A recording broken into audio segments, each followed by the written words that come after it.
Good afternoon, ladies and gentlemen. A warm welcome to another edition of APAC Dialogue. We have with us as guest today Mr. Vishal Prakash Shah. He's a CEO of Synersoft Technologies, and he will take all the viewers through the journey of Synersoft, the products and solutions and services they offer, the business dynamics, and the road ahead. Before we start, a brief introduction about APAC News Network. We are a media organization headquartered out of Noida and with a pan India presence. And we focus on technology deployment across governance, healthcare, education, BFSI, manufacturing, startups, and the likes. And we have a 360-degree approach through events, outreach campaigns, digital programs, digital media, and now plan to venture also into print to reach out to the different communities. Welcome, Vishal. Maybe I would like you to start with once, if you can take our viewers through the genesis of Synersoft itself, and then introduce about the products and services and solutions that you offer. Over to you, Vishal. Yeah, thank you very much for having me here, and I thank APEC Dialogue for giving me this platform. So, good afternoon, viewers. So, let me start with a very interesting journey. We commenced in 2008. So, Synersoft is a 15-year-old company, and in those days, if I want to describe, about IT, a lot of piracy in the software, and softwares were not even considered any value in those days, I'm saying. And we had a vision when we started that Indian MSME sector, which is small and medium enterprises of India, will have very, very important role to play in our economy. They will be contributing significantly to taxes, tax payments, to employment creation, to wealth creation, to exports. And this big entire segment will be having a compulsion to digitize themselves, because most of them are either suppliers to large enterprises or they are exporters, and they had to compete on stringent global standards, and they had no choice but to digitalize themselves, adopt information technology.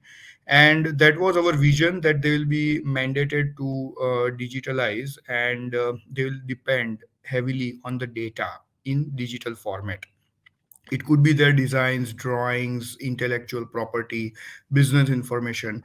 Everything will go digital. In 2008, it was not the case. People were operating on physical things.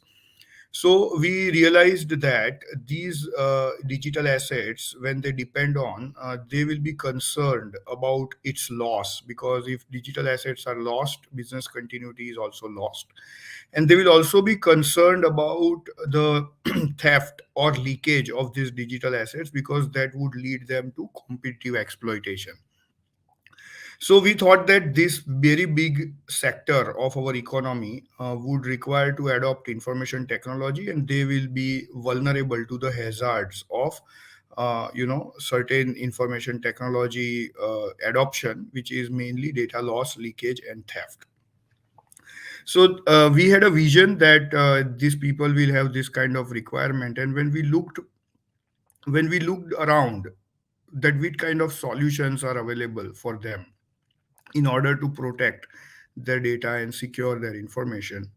Most of them were designed, by very large enterprises in IT industry, and they were actually designed for a very large scale usage, for 1,000 users, 2,000 users. And underlying assumption to use those products was that it will be managed, integrated, implemented by a very qualified IT team. So that is where we found an opportunity. what happens, let's say an MSME is shopping around for a data protection product, and let's say they find something which is designed for a very large enterprises. First, they'll find it complex. Two, they will find it expensive. And three, they will find so many features in that solution which they don't really require. And and second thing is that when even if they compromise with everything else and pay hefty amount for those solutions, they will require IT talent to be on their side. And IT talent in those days as well as today does not aspire to work with MSMEs. So on one hand they had mandatory digital adoption. On another hand, the solutions available for them in those days were complex and unaffordable. And even if they compromised and budget them, they would not get IT talent to implement. So this is where we found an opportunity, and we found that there is a product market gap where there is a place for a product which is very simple, affordable, and it can be handled by a very low qualified IT person. Like in India, we have millions of young people, who do hardware and networking course or a software course, not in the colleges, but in the coaching classes or computer classes. And such people should be able to use this product because MSMEs can afford this kind of talent only. So we started revisiting at our design thinking, and we realized that 70% of the market is 100% satisfied with 30% of the features. So that was something which we looked at, and I'll give you an example. Let's say if we buy any firewall today, every firewall has multiple bandwidth management and load balancing feature. These most of these MSMEs don't have multiple bandwidths in their businesses, and they don't have inbound customer logins, so they don't need load balancing or multiple bandwidth management. But still, if they buy the firewall, they will have to pay for it, which they are not going to use. So actually, they would require only 30% of the features of a full-fledged firewall, and that's where we wanted to economize it, and that's where we wanted to make it more affordable by reducing the features to 30%. And we were very conscious about selecting those 30% features so that it can 100% satisfy the 70% of the market, which is a huge market. We selected features, and because they were less features, it was very minimalistic requirement. It required lesser resources in terms of hardware, in terms of processing, and that's how we could make it affordable. So what we did was we visualized a product which is a single hardware, single software, or on cloud, which is a single service, single agent software, which runs so many IT components as a one integrated solution. So when we want to standardize the IT infrastructure and protect our data from loss and leakage, we have to invest in 7 8 different systems. Like we have to buy a file server, we have to centralize the data, we have to buy a storage to store our all legacy data. We need to invest in application servers, we need to invest in firewall, we need to invest in endpoint control, domain control, VPN systems, so many things. So what we have done is we have identified 30% of the features of all these individual components, and then we have made it run on a single hardware as different services. So that has reduced the cost by almost 70% in the hands of our customers, not by compromising with the features, but only buying the features which actually they required. And that is how we designed this product. We bootstrapped this company till 2011. In 2011, Government of India had a drive which was very popularly known as India Innovates Growth Program, in collaboration with University of Texas Austin, Lockheed Martin Corporation, FICCI, and Indo-US Chamber of Commerce. Sorry, not Chamber of Commerce. Sorry, Indo-US Technology Forum, which is the latest version of this particular program is Bharat Innovation Fund. So Bharat Innovation Fund was known as India Innovates Growth Program in those days. So government was looking for technocrats who wanted to start their own business, create their IPR, and we participated in that program. And our technology was identified as a mass impact technology because in India there are millions of MSMEs who can benefit from that. And that's how we got seed funded through CIIE, which is Center for Incubation, Innovation, and Entrepreneurship, run under IIM Ahmedabad, Indian Institute of Management Ahmedabad. We also got an incubation from IIM Ahmedabad. So we got our first seed fund to commercialize this particular product. The product was in prototype stage. It was validated by IC Square Institute of University of Texas Austin, and then we invested that seed fund in commercializing the product. And by year 2014, we actually had a proper commercial product which can be deployed at an MSME factory or local facility. And we sold our first box in the end of 2013 and beginning of 2014. And since then we have thousands of installations. In between, whenever we required a growth fund, we got investment from Hyderabad Angels, Rajasthan Angels. So all these networks invested in us. And that is how we have acquired thousands of customers. Our product is now disrupting how IT is basically taken or dealt with in cybersecurity field or in data protection field.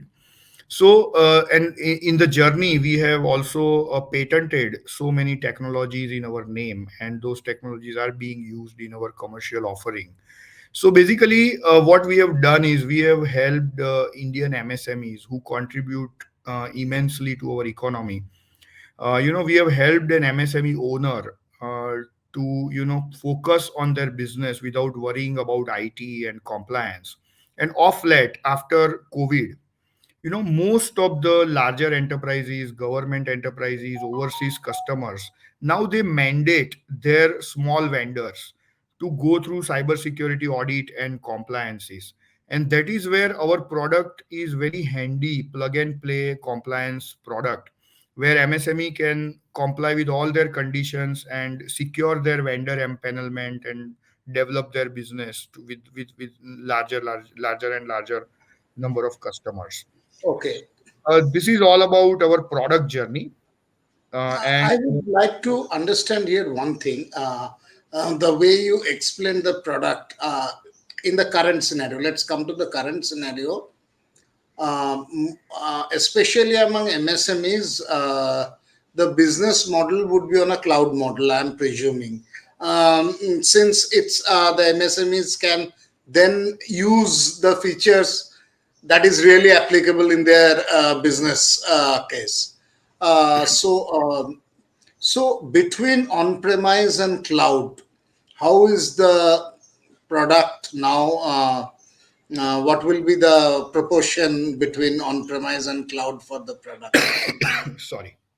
Okay. So very interesting question, and my answer will probably surprise all our viewers. Okay. So when we started our company, we never had hardware or on-premise things in our mind at all. We started our company, we developed the software, and at that time, cloud was in very very initial stages. So we were the one who identified the benefits of the cloud, and we developed a product on the cloud. And because it was not a hardware product, it was very cost effective product, because when it is not no hardware, it is installed on the cloud, it becomes very cost effective. We tried selling that product to MSME segment, which was on cloud. Actually, when we started, we did not we miserably failed. Actually, there was no taker for our product for three reasons. The first reason was most of these MSMEs were part of parallel economy. Okay. So they did not want to put all their data on cloud which can be accessed by anyone. They wanted to keep all those whatever. It was like what happens in Vegas, remains in Vegas. It is like that. So they wanted to keep all that data close to their heart. Second thing is, in those days, internet was not so democratized as Geo has now done. So at that time, internet was expensive, it was unreliable, especially MSMEs operate in a very remote areas, where internet was not available. So cloud, and they were completely dependent on cloud, if on internet, if they use any cloud service. Okay, so that was another reason. And the third reason was, there was no value of something very intangible. It's like I'm asking for money and just activating your account, and then that money is mine. People wanted something to hold in the hand, something tangible. And actually our incubators, which is IIM Ahmedabad, they realized this, and then we wanted to go on premise. Another reason was that most of these MSMEs have all most of their users, inside the office. They don't have so many remote users. These are the MSMEs. So actually, on-premise deployment is more cost-effective and convenient for them. So that is where we started. And again, in 2019, when COVID was there, everybody realized that now cloud is the solution to it, because now people work from home, people work remotely. Our data should be accessible from anyone, so anywhere. So we were so excited that, okay, the way we started, now we will again pitch that cloud product. We have everything ready, we are ahead on the learning curve, let's pitch cloud again to the MSMEs. Again, I'll tell you, we are not as successful as we expected, on our cloud business. And that is happening to every SaaS company in India. And most of the SaaS companies in India got VC funding, and now they have got a mandate, most of them, that don't sell your product in India, sell your product overseas, because overseas market is more receptive to cloud. And I'll tell you, there are three reasons why it is. One reason is Indian mentality. We Indians, we always want, EMI is more favorite, than a rent for us. So if we are paying 25,000 rupees rent, and if we have to pay 40,000 rupees year EMI, we would not rent property. We will buy the property, take the loan, and pay the EMI. So is the case with MSMEs. And I'll tell you, most of the cloud companies in India, who have started up and who have got funded, their focus is MSME sector, because large enterprises can create their own cloud. Large enterprises can afford the cloud products like SAP HANA and Salesforce and that kind of products. Small companies cannot afford, so they look forward to startups or smaller companies who can give them affordable cloud service. So most of these MSMEs have a mindset ki, if I pay something, it has to be giving me some ownership. So when cloud is there, it is completely OpEx. So that is one reason which I have realized, because now we are selling both. We are selling on premise as well as on cloud without compromising anything. But still we get more orders of on premise, because they think that, okay, I'll pay today, and then I have to forget about it. I don't have to continue worrying about paying for the rent or something, and something I'm owning, and I'm going to claim depreciation and all that. That is one reason. Second reason why we think that cloud, the time for the cloud is yet to come. It has not yet come.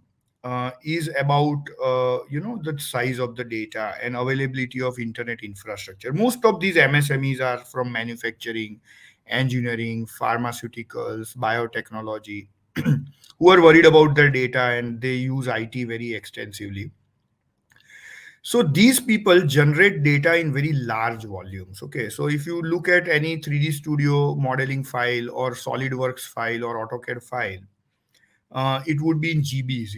So it is very difficult to use such very large files on the cloud. And if they want to use very large files on the cloud, they have to spend a lot of money on their internet connectivity or in their offices. Okay, which is again a recurring cost. And in India, I would say consumer internet is democratized and now it is so cost effective, but enterprise internet is not. Enterprise internet is still costly, still we are paying 1000 rupees per mbps of the speed, and 10 mbps of the speed is nothing, and I'm talking about enterprise connectivity, which has an SLA also along with that. So that is another reason that MSMEs find adoption of cloud more expensive, because it requires additional internet cost on their part, and that makes it mostly unviable.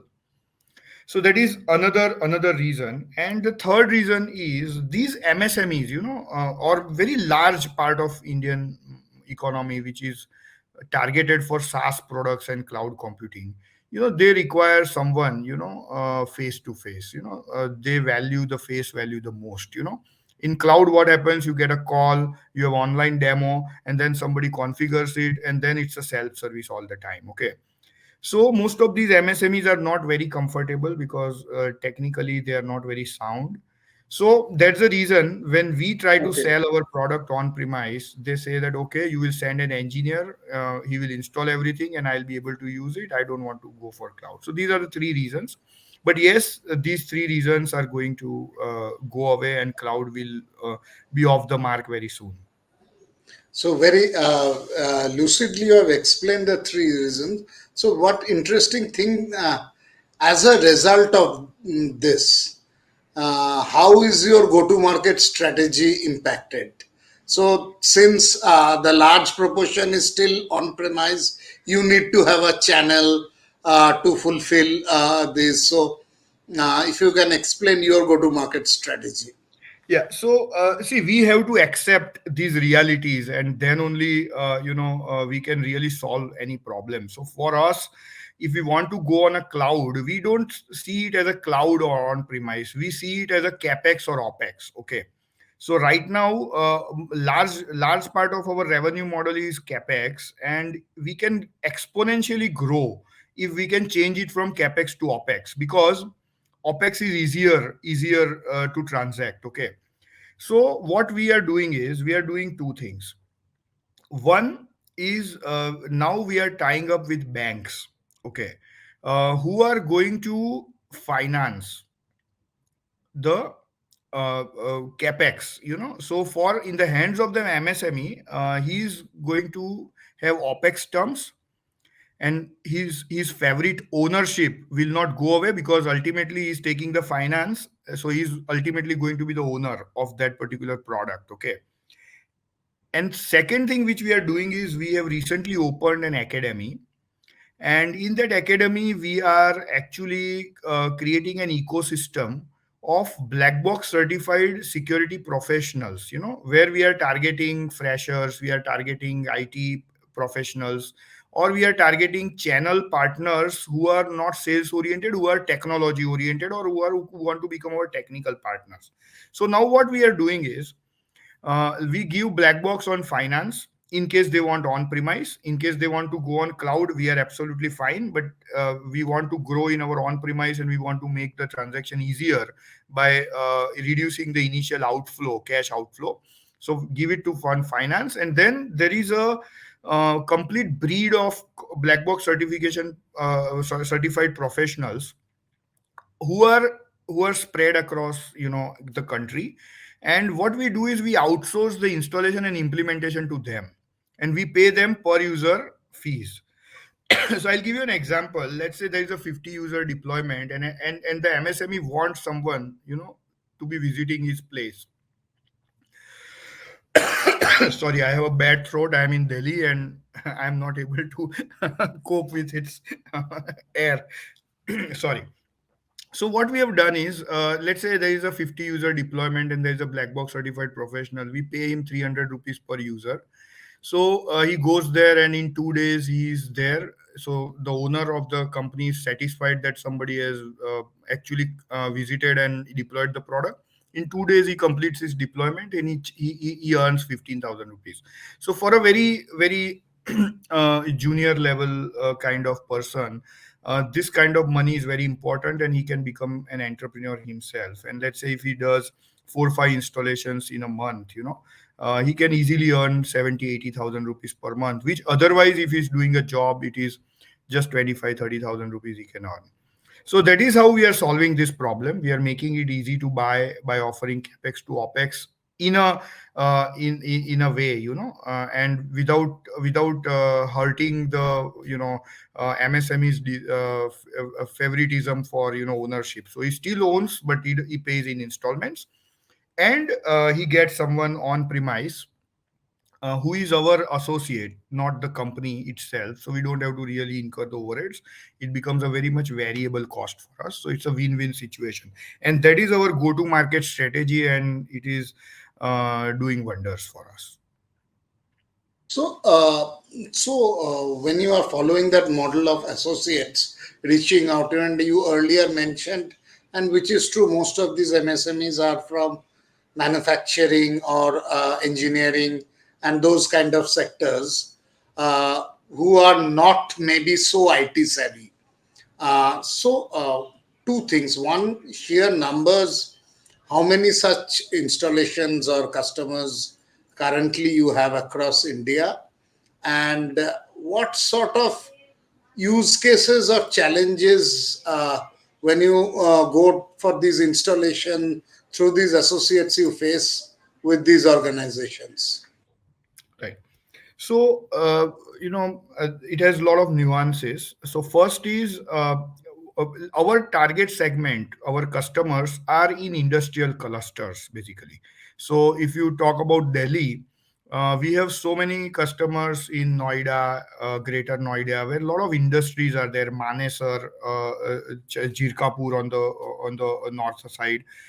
Like in Pune, we have Pune, Ahmednagar, Aurangabad, a lot of auto component vendors of Mahindra, Tata, Volvo, Mercedes, like that. Bangalore, again, a lot of aerospace companies, they have a lot of vendors. So these are our customers, who are worried about their IPRs to not to be lost. They were worried about their dependence on data, which is related to their business continuity, and who are worried about the compliances enforced by their customers. So that is our customer base. We have right now around 168 black box certified security professionals, and I'll tell you, it is very difficult to get all four levels certification in our academy. Somebody has to really work hard and focus. It is very difficult. So those 168 people have gone through that rigorous training, and they have worked hard and got through that difficult assessment also. So these people are as good as our employees in terms of the skills for the product and knowledge of the product. So right now, I think we are supporting, our call centers are supporting around 10,700 plus deployments. Okay. So whenever we get a support call or installation call, we have an AI enabled system. So it looks at our partner, who is having good rating in last three installations.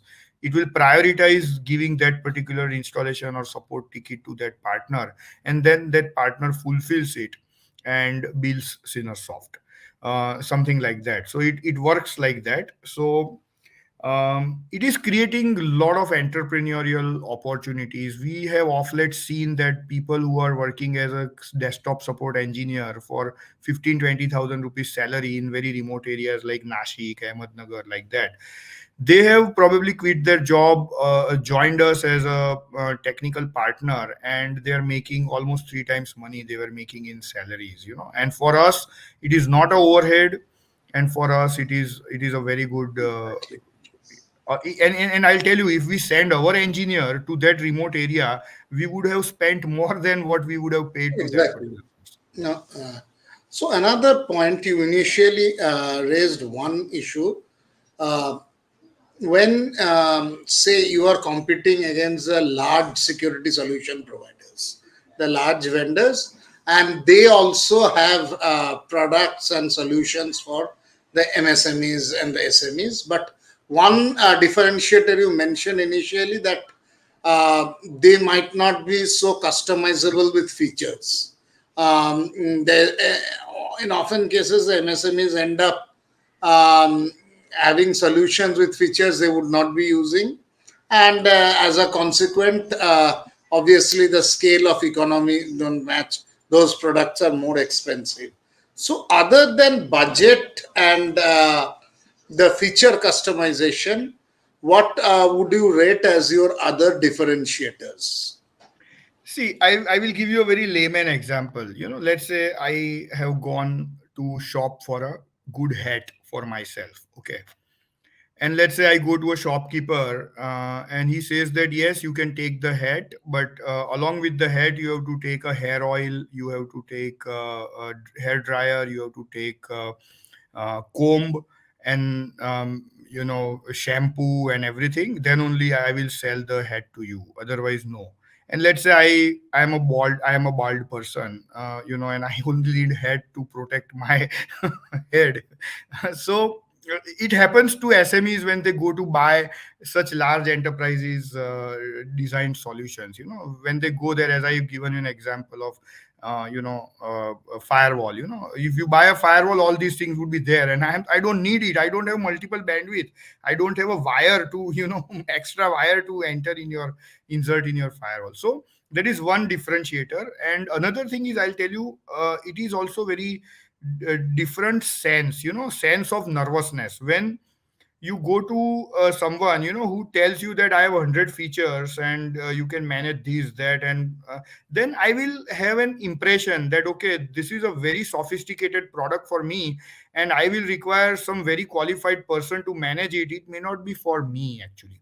And third thing is, these MSMEs have a lot of hesitation in dealing with very large companies, because there are layers in the company. They have to hit the mailboxes, they hit the chat, WhatsApp chat walls. It is very difficult to get hold of an individual or human person to help you.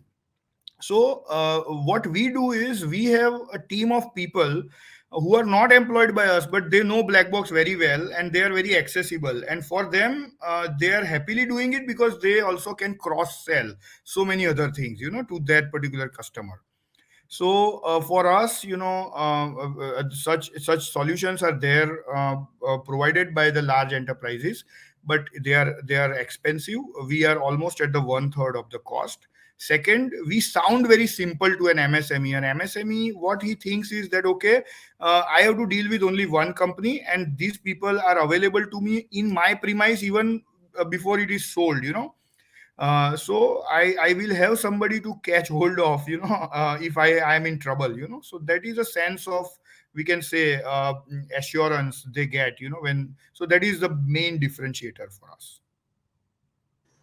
So, how does that translate into what are your marketing campaigns look like? The marketing initiatives. How do Right. you market yourself? So what we do is, we never sell our product. You will find so less of marketing content on our social media, on our email campaigns, which talks about our product. We talk about the problems. And we have, recently we have crossed a 50 number. We have produced, professionally acted and directed, and cinematographed movies, short movies, and we have produced 50 such short movies, which range from 8 minutes to even 1 minute, which talks about the problem. Let's say there is an office setup and somebody has intentionally deleted the data, and there was a project deadline, and everybody has defaulted, and the MSME owner is worried about, who has done this, how can I get all that deleted data back, all these things. So our marketing campaign is all about sharing the knowledge and sharing the awareness that this is what you should be worried about. Because when we started, we were actually selling a concept. At that time, even MSME did not know that my data can be uploaded on internet and it can go away to my competitor. Okay. So that is where we started. Now most of our campaigns are revolving around webinars, where I do a lot of webinars, and there we don't talk about our product, we talk about the problems and reasonable solutions and logic. So that is where we earn a lot of popularity and trust. Second is, we advertise in some very premium magazines, and those magazines we only courier to our MSME customers or prospects, so at least they know that this particular product is an advertiser in such a international type of media. It is in print. So we do that because they should know that this particular product is designed for MSME, but it is no less in its features, quality. So that is where we have built our brand over a period of time. And since 2011, we have been advertising in very prominent international media, and we have been continuing that. And we are couriering it because we know that our MSME is not the subscriber to such a expensive kind of media. Okay. Third thing what we do is we do a lot of visits to the customers. Till today, I myself and my other co-founder Sudhir, we meet in a week. We meet five customers every week. Five customers. We understand their problems, we understand their successes, and we take their permission and publish it on our social media, on our email campaigns. What is their takeaway by investing in value of BLACKbox? So that actually works. So let's say I have uploaded a success story of an architect. All our architect prospects, get a lot of assurance that okay, this guy is using it for 4 years, 5 years, 3 years. It's not something to, because Indian products are not taken very favorably. People still have made in Japan, made in US, sometimes made in China also. But yes, so our marketing campaign revolve around branding as well as knowledge sharing. Okay. So, lastly, I would like to ask, maybe if we look at the next few quarters, maybe over next 12 to 18 months, what are going to be the one or two key focus areas? That can mean anything, products, expansion, anything, but the key focus areas. Yeah, so right now we have already achieved the objectives of data security in terms of data protection and information security for our MSME customers. Now we want to achieve an objective of productivity enhancement for our MSME customer. So now we are enriching this particular product. We are investing in research and development for making this product which can tell and which can give very very insightful observations to MSME owner about the productivity of its teams. So let's say, for example, right now in BLACKbox we have, I mean, BLACKbox has all data, right? Because BLACKbox deals with is the internet behavior of the employee, email behavior of the employees, file storage, file usage, everything. It has insights on, right? So now we are investing in productivity insights, which no other companies are doing actually, but MSMEs require it. Let's say MSME is a remote user, work from home user, or a very expensive draftsman or designer. He wants to know, how is he productive. So then we can give the insight that for in total of the time he spent for the company, 20% time was spent on internet, 40% time was spent on AutoCAD. I mean, a lot of such ideas are getting implemented. So that is one thing which where we are very seriously investing, and our MSME customers have validated that this particular feature has a lot of value and potential. Second thing is, now we are investing in developing the technologies of application virtualization.